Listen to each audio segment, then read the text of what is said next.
Ya, Assalamualaikum warahmatullahi wabarakatuh. Selamat datang di channel YouTube upex.co.id bersama saya Nurul Hikmah.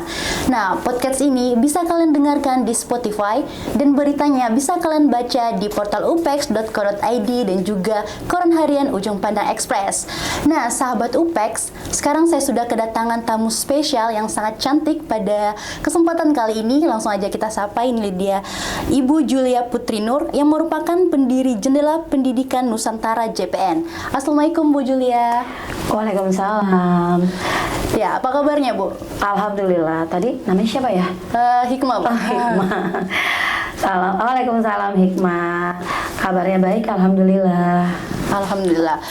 Bu, apa aja sih kesibukan Ibu akhir-akhir ini? Mungkin bisa diceritakan ke sahabat Upex. Iya, kebetulan saya sekarang lagi di Makassar dan terima kasih udah diundang ke Upex ya, sehingga saya hari ini bisa diundang untuk podcast dadakan di Upex ya.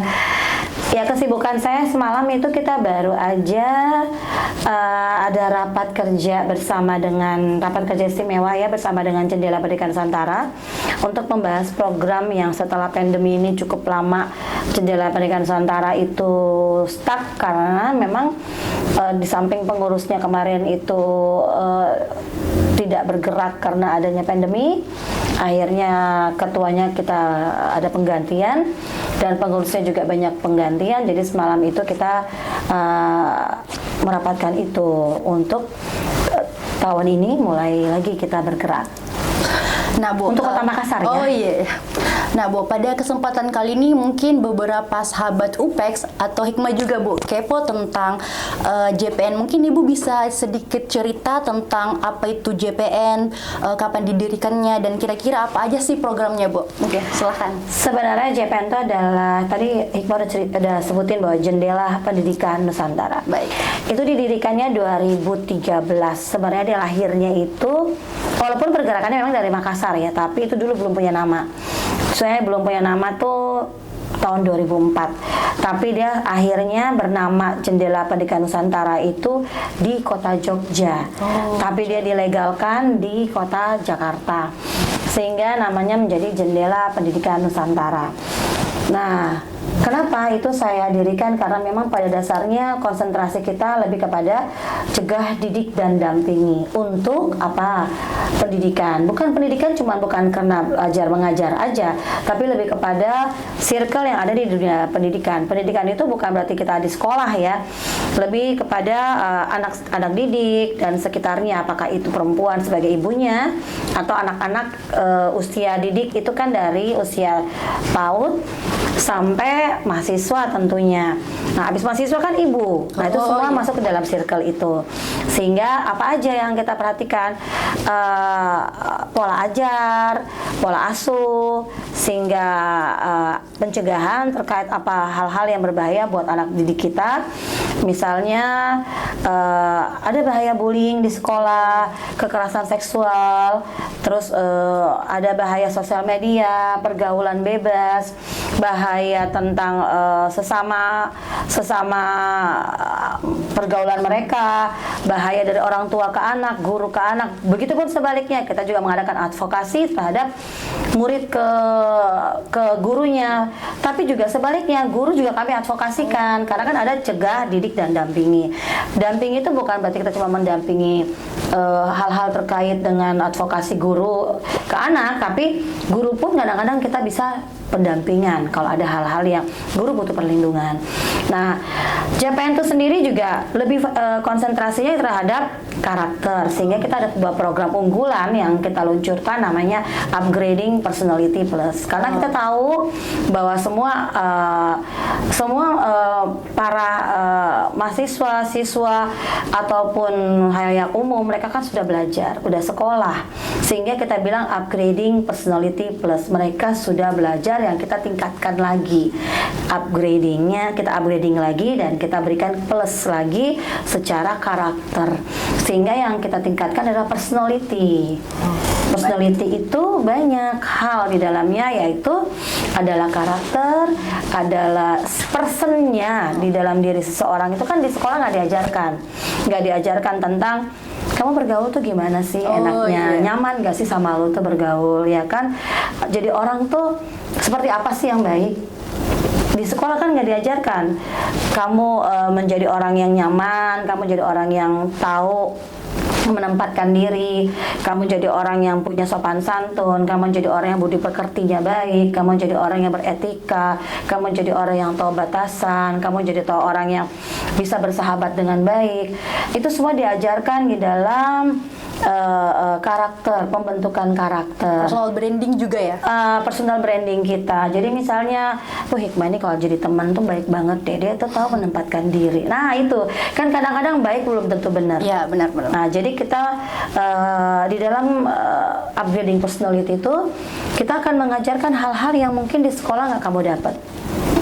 Nah, target kita nanti di Kota Makassar ini, kalau ada founder atau ada stakeholder yang ingin bekerja sama dengan program upgrading personality, kita pengen tuh kerjasama untuk membuat akademinya, bahwa akan ada sekolah khusus untuk bisa sertifikat tentang karakter building itu yang namanya upgrading personality plus. Oh baik, mungkin Hikmah ini kepo ya Bu, mungkin bisa bagaimana sih caranya bisa masuk dalam anggota atau member dari JPN sendiri Bu? Kalau JPN itu kan pengurus ya, lebih kepada pemerhati. Tapi kita membuka JPN muda, itu volunteer. Dan kami membuka juga trainer. Trainer itu nantinya kita akan TOT-kan. Karena kita punya target akan memberikan kelas akademi itu yang akan mengajar tuh para motivator, para trainer-trainer untuk membuka mengajar di akademi itu. Nah, rencana juga di dalam program JPN itu kita akan turun ke sekolah untuk membuat program cegah didik damping itu secara masif, agar di sekolah-sekolah itu guru-guru bisa mengajar bukan menjadi guru biasa. Nah, kenapa? Untuk memberikan pemahaman terhadap anak murid itu untuk bisa berhati-hati dalam pergaulan, itu guru harus tahu. Jadi bukan sekedar kurikulum harus selesai, ya kan? Tapi mereka juga harus dibekali tentang bagaimana menjaga diri ketika keluar dari sekolah SD, naik ke SMP, naik ke SMA. Ya kita nggak ada, mereka harus punya bekal. Ntar ya nak, kalau kamu naik masuk SMP, ini yang harus kamu ketahui. Atau kamu di SD ini harus kamu hati-hati karena anggota tubuh kamu kan sudah berkembang, ya kan? Udah nggak lagi pakai ukuran pakaian dalam yang ukuran sekian, akan berkembang, anggota tubuh kamu berkembang. Kamu harus hati-hati dengan lawan jenis. Itu kan tidak diajarkan, sehingga di JPN itu akan mensosialisasikan itu. Oh, jadi itu lebih arah ke moral ya Bu, bukan? Moral. Kan kalau di sekolah-sekolah itu biasanya kan cuman diajarkan seperti kayak akademik aja Bu. Nah itu, kamu nggak dapat. Hikmah kan bilang masih umur berapa tadi? TW 20. Dapat nggak pendidikan itu? Cuman itu dapatnya Sempat di nggak? rumah. Saya kan nggak tahu ya pendidikan zaman sekarang ini kan seperti apa ya. Karena yang saya tahu tidak dapat. Tapi coba saya tanya sama Hikmah, dapat nggak? Kalau saya pribadi mungkin dapat di sekolah, cuman Yang mana? Seperti tidak apa? terlalu ini, cuman lebih fokus ke akademik. Nah, benar. Setahu saya memang tidak dapat. Padahal kalian tuh butuh bekal. Ya, Sehingga saya pengen banget memasifkan program JPN ini agar anak-anak gadis, jujur ya, saya sangat miris dengan kejadian bahwa ada anak itu nggak jauh-jauh ya dari circle terdekat saya melaporkan bahwa Bu, Kak, dia bilang gitu ya, ini rahasia, dia bilang gitu. Ada saya punya ponakan nih digangguin oleh bapaknya. Kenapa? Keluar kota tidur bareng, katanya nggak ada kamar lain gitu. Terus kenapa? Ya tiba-tiba digerayangin. Padahal sama orang yang dia percaya. Oh iya. Iya kan aneh gitu. Kita kan percaya sama om, kakak, ya kan? Dengan keluarga terdekat. Keluarga terdekat, tapi digerayangin. Nah itu kan berarti kita harus kasih tahu. Sedekat apapun kita sama lawan jenis, jangan mau tidur bareng. Harus ada batasannya. Dan itu tidak diajarkan. Iya, toh karena kita terbiasa dengan kedekatan secara emosional. Nah, JPN ini akan mensosialisasikan itu. dan harus banyak volunteer untuk itu. Iya benar. Jadi kalau kan kebiasaannya banyak orang-orang atau yang kayak malu untuk menceritakan apa yang dia alami. Akhirnya khususnya. trauma. Iya, akhirnya trauma. Jadi dia tuh nggak ada kayak wadah untuk speak up seperti itu. Dan kita siap terima curhat. Ada wadah. Ternyata JPN merupakan sebuah wadahnya. Wadah itu. Ya, baik. Jadi sebenarnya kalau saya pribadi di Jakarta tuh memang jatuhnya lebih ke konseling juga. Oh iya. Ya, jadi kalau misalnya di sini sih memang saya nggak ngebuka, tapi kalau online boleh ya. Kalau ada anak-anak, adik-adik, bahkan ibu ya yang mau live, misalnya mau online coach kepada saya pribadi, saya sih open ya. Karena saya tahu bahwa mereka perlu orang kedua atau orang ketiga untuk bercerita hal-hal yang bersifatnya konfidensial, dan mereka perlu cerita itu harus. Kenapa? Walaupun itu sebenarnya sampah banget ya untuk diceritain, tapi at least dia harus sampaikan dan dia harus punya solusi untuk itu. Nah, kalau tidak, itu akan menjadi sebuah tumpukan di dalam jiwa yang membuat menjadi traumatik, bahkan menjadi serangan mental illness. Sekarang mental illness itu ada. Sementara itu belum disikapi oleh kondisi. Bahkan sebenarnya pemerintah sudah harus aware dengan mental illness, karena mental illness itu sudah masuk di dalam SDM, di dalam pemerintahan, di dalam pendidikan, di dalam tenaga kerja itu sudah ada, bahwa mental illness itu sangat mengganggu di dunia kerja, bahkan di dunia pendidikan.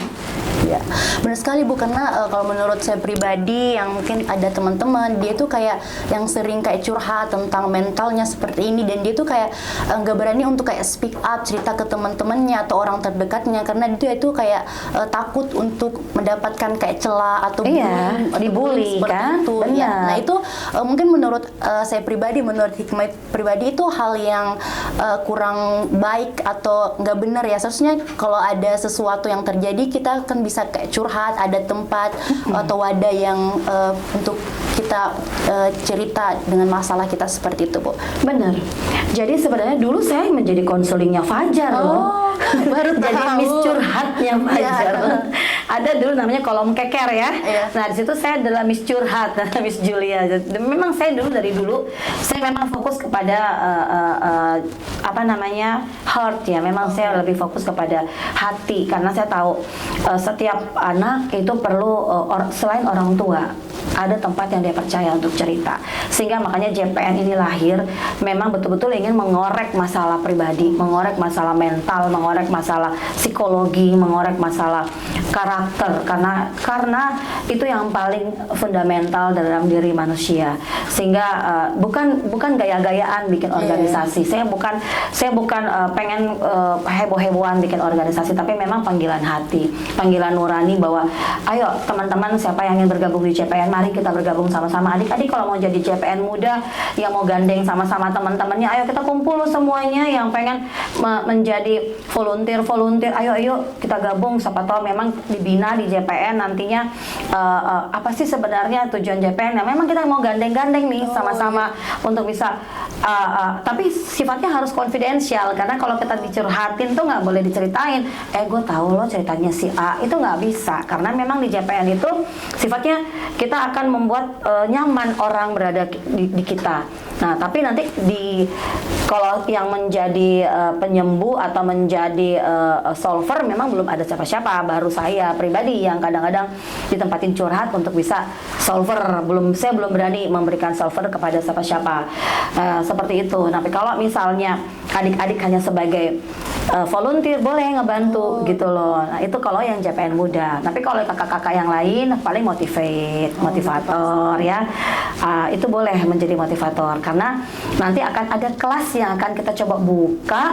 Berharap kalau bukan UPEX boleh lagi Berita Kota ya, siapalah terserah ya kan, yang mau kerjasama dengan kita nanti untuk bikin akademinya, untuk membentuk personality yang bersertifikat. Iya. Itu akan menjadi the first in Makassar. Oh, karena katanya tadi cuma di Jakarta ya. Jakarta itu sifatnya juga karena Jakarta kota besar dan saya lahir di kota Makassar. Harapan saya ini menjadi pilot project. Oh, Nah, baik. di Jakarta sifatnya kerjasamanya per instansi. Oh, Sifatnya tidak langsung kayak saya mau bangun di sini, saya mau bikin pertama di sini yang masif, yang langsung akademi. Akademi itu bukan akademi yang terlalu sulit kita pahami ya. Akademi ya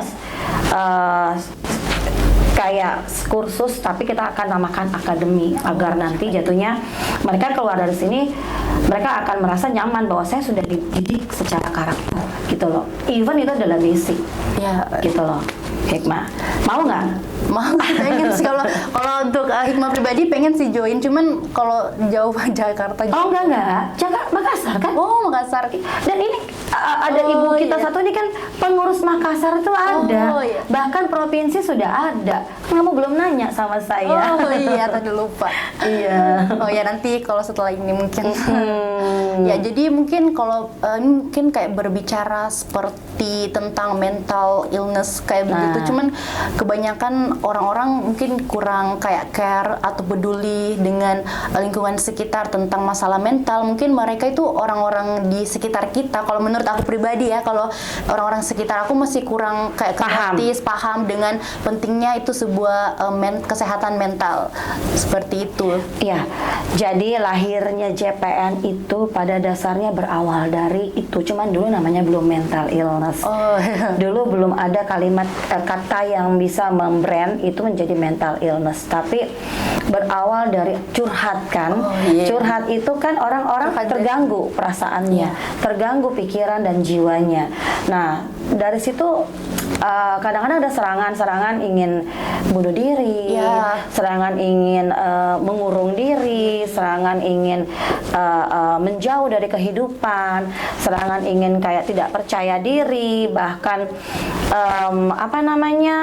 sakit hati, dendam dan lain-lain itu traumatik bahkan ingin menyakiti orang lain, itu semuanya bagian dari mental illness. Kalau di Jakarta itu sudah konsul dengan psikiater. Nah, cuman kalau di Makassar ini kan kita kota tidak sama dengan metropolitan di Jakarta, itu belum berani, malu untuk ke psikiater ya kan. Tapi oke lah, saya anggap itu lebih wajar. Kita jangan dulu lari ke psikiater kalau memang seandainya kita masih bisa bertopang dengan sholat ya kan. Tapi kita bantu before dengan, karena kita punya program cegah, didik dan dampingi, lakukanlah bagaimana kita memperkuat dengan pembinaan karakter, pembinaan mental, persiapan itu yang kita harus lakukan dari awal. Makanya adanya Soluter dengan cegah, didik dan dampingi itu ada pihak ketiga yang siap untuk melakukan program di JPN ini. Salah satu itu tugas kita. Iya, baik di JPN itu kayak wadah keren banget ya. Iya. Karena aku punya kayak teman atau mungkin saudara, dia kalau biasanya mengalami gangguan mental, dia tuh biasa kayak nonton drama atau begitu, kan dia kayak pikir ini kayak relate dengan kehidupan pribadi dia. Dia mencari teman kan? Dia mencari teman. Karena saking orang-orang di sekitarnya itu tidak kayak care dengan dirinya sendiri. Seperti itu. Betul.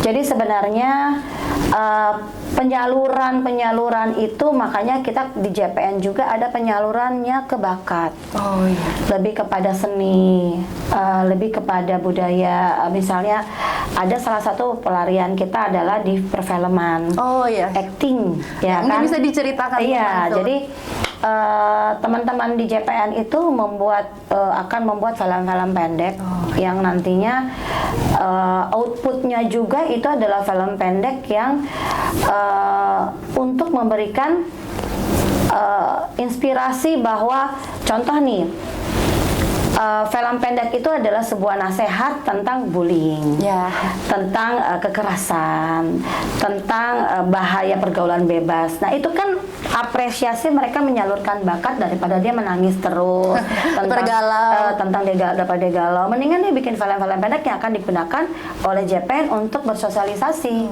Karena kan kita kan sifatnya sosialisasi ya. Nah, itulah nanti wadah-wadah yang akan dibuat. Walaupun film pendek itu hanya menggunakan HP. Jadi nggak perlu, HP sekarang kan canggih-canggih ya.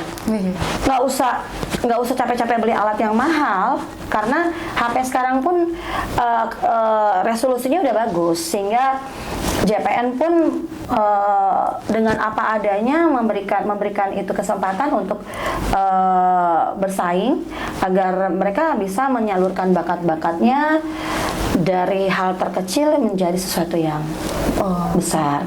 Nah, makanya teman-teman di JPN ini jatuh bangun ya membangun JPN, karena saya di Jakarta, jadi yang di Kota Makassar ini kalau saya datang semangat, kalau saya di Jakarta melempem, tapi nggak apa-apa lah ya, kita maklumi ya. Makanya saya bolak-balik ke sini berharap bahwa semangat itu hidup lagi ya. Mudah-mudahan nanti Hikmah dan adik-adik bergabung akan lebih semangat lagi JPN muda ya. JPN muda lah yang bangkitkan ini JPN nanti ya, kayak gitu.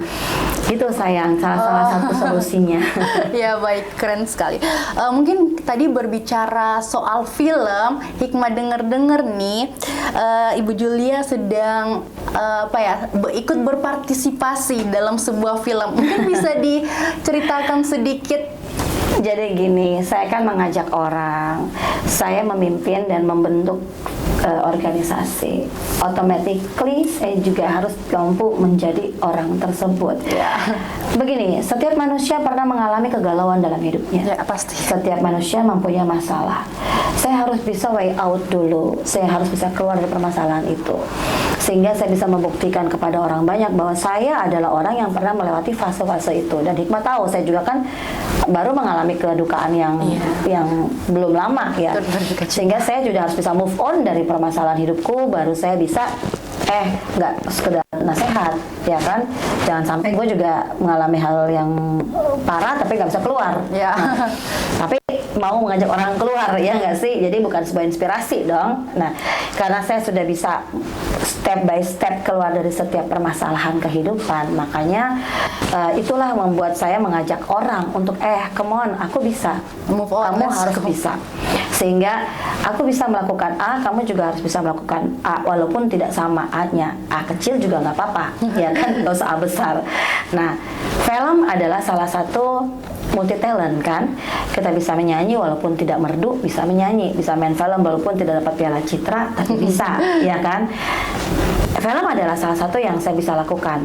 Nah, film ini kebetulan sutradaranya adalah Rere. Oh iya. Tahu kan ya, Rere Artonik itu kan. Dia juga adalah salah satu orang yang bakatnya alami. Dia multi talent dan alami, saya bilang sih. Bakat yang terlahir. Iya, bukan alamiah. Karena alamiah, bukan karena belajar dari edukasi khusus ya. Dan alhamdulillah dia mengajak saya bermain, menjadi salah satu pemain mendampingi pemain utama Arlita. Arlita tahu kan ya, pemain Makassar. Mungkin ya. bisa di-spill judulnya mungkin. Judulnya sama dong sama status saya sekarang.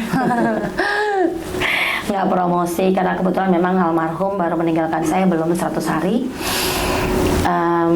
Jadi judulnya itu adalah J titik A. Apa coba? Apa? Jendela. Judulnya Janda. Memang menceritakan tentang seorang perempuan yang berstatus janda, di mana mengedukasi kita tentang bahwa tidak selalu janda itu konotasinya negatif. Oh iya. Memang ini kita di Indonesia perlu diedukasi sih, karena kadang-kadang konotasi itu sudah termindset sama, padahal dibalik semua judge people itu kan tidak selalu sama. Nah, itulah yang kita perlu edukasi masyarakat. Dari film Janda ini akan mengedukasi bahwa seorang janda itu sebenarnya tidak seperti apa yang mereka pikirkan. Ya, tidak selamanya negatif. Ya, karena yang benar juga belum tentu benar. Ya. Istri orang juga tidak selalu benar, janda juga tidak selalu negatif, ya kan? Jadi harus lebih saling menghargai dan open minded dan harus sih. bijaksana menilai Ya, setiap kondisi gitu loh. Ya nggak boleh lah kita menilai, ngejudge apapun tuh nggak boleh. Ya. Wow, keren sekali sahabat UPEX. Mungkin di closingnya kita mungkin Ibu bisa memberikan saran atau masukan kepada anak-anak remaja saat ini bagaimana sih caranya untuk menghadapi mental yang kurang baik agar dia tuh apa ya, tidak arahnya ke negatif mungkin untuk Ya, pokoknya gini. Buat Hikmah dan semua teman-teman yang muda-muda, ya sebenarnya JPN ini saya berharap kalian bergabung untuk menjadi volunteer dan JPN Muda. Kalau menjadi pengurus jauh lebih bagus ya, atau membentuk pengurusan JPN Muda juga lebih bagus lagi. Agar apa? Agar kita sama-sama untuk menolong teman-teman, bahwa ada loh wadah yang bisa membuat kalian bisa saling peduli. Karena apa? Kalian sudah cerdas. Sosial media ini membentuk kalian menjadi lebih mampu belajar sendiri, bahkan kalian lebih cerdas dari guru-guru kalian. Kalian lebih cerdas dari orang tua kalian. Kalian lebih mampu memimpin dari kita-kita nih yang lebih dulu belajar. Tapi yang kalian tidak dapati adalah sejarah. Kalian terlahir dari anak-anak yang tidak mengerti sejarah, karena sejarah itu akan terputus dari generasi kalian. Untuk itu, pesan saya adalah belajarlah untuk memahami tentang etika, tentang budaya, tentang sejarah itu sendiri, walaupun kalian tidak memiliki sejarah. Belajarlah tentang karakter itu seperti apa, karena karakter itu terlahir dari agama dan budaya. Belajarlah tentang adat istiadat, karena di dalam adat istiadat itu ada etika yang baik. Ada tentang pemahaman agama. Belajarlah tentang menghargai orang tua, karena di dalam situ adalah pesan-pesan agama. Belajarlah juga tentang bagaimana pembentukan personality, karena di dalam situ ada juga pesan-pesan agama. Jadi, tapi dengan cara modern kamu mendapatkan hal-hal yang berbau agama, tapi di pembelajaran etika dan personality itu semua ada batasan agama di situ. Ya. Biar kalian tidak cuma cerdas, tidak cuma pintar, tidak cuma memimpin, tapi kalian akan dihargai orang karena kalian beretika dan berkarakter yang baik, gitu loh, ya, seperti itu. Ya, intinya brain dan juga behavior harus Semua seimbang. harus seimbang, karena kecerdasan tidak cukup kalau behaviormu kurang bagus. Ya. Jadi itu akan terlihat dari pancaran kamu bersikap. Ya, baik. Ya, walaupun kadang-kadang orang ini dia pasti gini deh, nggak bener. Silahkan proof kalau saya nggak bener, ya kan? Boleh kamu terlihat ini orang benar, tapi ternyata di belakang kamu nggak benar. Iya. Yang buktikan kamu dan Tuhan, ya gitu aja. Iya. Ya, gitu aja sayang. Life is simple. Iya, simple. Nah, nggak terasa ya waktu udah penghujung, mungkin hanya Cepet ya? Cepet. Karena saking menikmati mungkin berbincangnya dengan mungkin saling sharingnya kali ini. Nah, buat sahabat UPEX, terima kasih telah menyaksikan channel YouTube dan podcast UPEX. Jangan lupa untuk like, comment, and subscribe. Dan buat narasumber saya yang sangat cantik dan sangat inspiratif kali ini, saya ucapkan terima kasih banyak ke Ibu Julia Putri Nur selaku pendiri Jendela Pendidikan Nusantara atau JPN. Terima kasih telah datang di UPEX. Akhir kata, Terima kasih, ya. Hikmah. Akhir kata, saya Nurul Hikmah undur diri. Assalamualaikum warahmatullahi wabarakatuh. Assalamualaikum.